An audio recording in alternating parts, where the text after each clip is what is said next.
आजकल कोई नई मूवी लगती है तो सारी माताएं बच्चों को लेकर जाती हैं, है ना। कोई नया मॉल खुलता है तो बच्चों को लेकर जाते हैं, कहीं मेला लगता है तो बच्चों को लेकर जाते हैं, कथाओं में लेकर ज्यादा नहीं आते। सच बात है।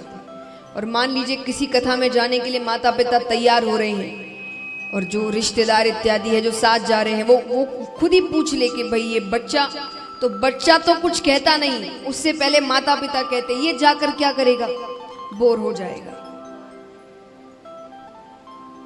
और बड़े होने के बाद जब बच्चा भगवान को मानता नहीं है, गलत राह पर चला जाता है, तब हम कहते हैं हमारे हाथ से निकल गया। तो वो हाथ से निकला नहीं, आपने ही ऐसे संस्कार दिए।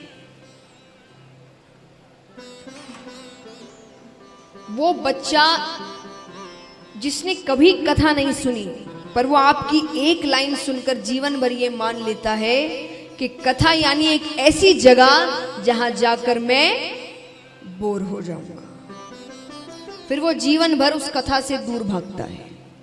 संस्कार, यहां जितने माता पिता बैठे होंगे सब इस बात की स्वीकृति देंगे, सब ये सोचते हैं कि थोड़ा समझदार हो जाए तब इसे अच्छे संस्कार देंगे। ये सोच के लिए मैं आपसे एक बात जरूर कहूं, चलिए पहले का जमाना होता तो बात कुछ और थी, अब जो समय चल रहा है वो बच्चा थोड़ा सा समझदार होने का अर्थ होता है कि वो अब आपको समझदार नहीं समझता। ये सच बात है। अगर आप इसे ग्रहण कर लेंगे तो बहुत अच्छा होगा, बच्चों को सही राह पर आप चला पाएंगे, सही संस्कार दे पाएंगे। और समझदार नहीं समझता कर दिए नहीं कि वो आपको मूर्ख समझता है, नहीं, पर वो ये समझता है कि आप उसे समझते नहीं। आपकी पीढ़ी अलग थी, उसकी पीढ़ी अलग है, आपका समय अलग था, उसका समय अलग है, आप उसके समय को, उसके हालातों को नहीं समझ सकते, तो आपकी समझाई हुई बात उसके जीवन पर लागू नहीं होती। तो संस्कार उस समय नहीं दिए जाते।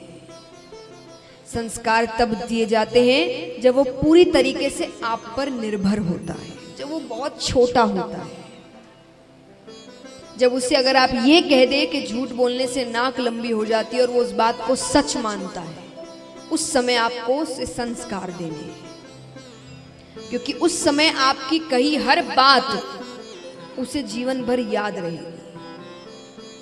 बाकी थोड़े बड़े होने के बाद एक कान से सुनकर दूसरे कान से निकाल देंगे, कुछ याद नहीं रहता।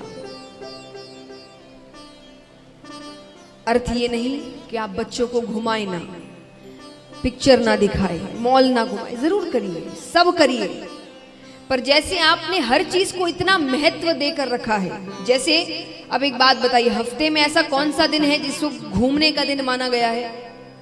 छुट्टी का दिन है, घूमने का दिन है, हाँ, संडे। और कई ऐसे परिवार के सदस्य हैं जो संडे को कहीं ना कहीं बाहर जाते हैं या परिवार के साथ समय बिताते हैं, तो वो बच्चा पूरे हफ्ते उस संडे का इंतजार करता है, पूरे हफ्ते। और उसके दिमाग में क्या बात बैठ गई कि ये बहुत जरूरी है, जैसे काम करना जरूरी है। अगर हफ्ते भर आपने काम किया, आपने उसे ये सीख दी कि काम करना जरूरी है। संडे के दिन आपने आनंद में, मस्ती में वो दिन गुजार कर आपने ये भी समझा दिया कि मस्ती भी जरूरी है। सिर्फ एक चीज नहीं समझाई कि सत्संग भी जरूरी है। तो जैसे हर चीज के लिए आपने समय निकाला है, हफ्ते में एक दिन सत्संग का दिन निकालिए। इस दिन सत्संग होगा घर पर, भले ही आप बैठकर सिर्फ हनुमान चालीसा करें या कुछ भजन गाए, या इस दिन मंदिर का दिन है कि बच्चों को लेकर आप मंदिर जाएं। ये बहुत छोटी सी चीज है, पर इससे बच्चा ये समझेगा कि जैसे वो सब जरूरी है, ये भी जरूरी है।